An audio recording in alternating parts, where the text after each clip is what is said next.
Well, this is what the big problem that companies have, and I've said this a lot. People start a company, but then they have no plan of how that company is going to grow. Have no strategy of how that company is going to grow.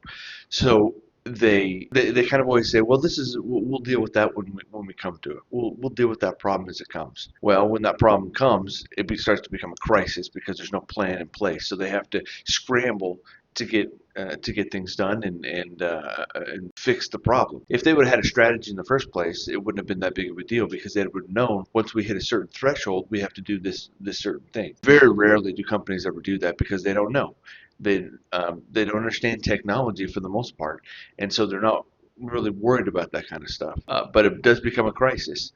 I've always said that too little sales is a problem and too many sales are a problem when you don't have the proper technology in place. Now, I always compare this to two airplanes going in the same direction, but one plane is 1 degree off. In the beginning, it's easy to make that correction, get back on the right track. But once that plane's gone 10,000 miles, it takes a lot of time and effort to make that change because you're way far off.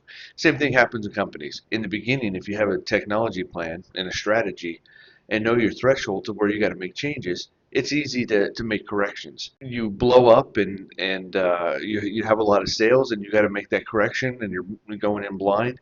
It becomes a real crisis and a real problem, and you spend a lot of money and effort to fix that problem. When in the beginning, if you would have had that plan in place, it still would have been effort, but you wouldn't have been spending a lot of money on it. In the end, having that plan and that strategy is what differentiates you from your competition. If you don't have that plan, you're going to go into a blind, and a lot of companies don't survive that.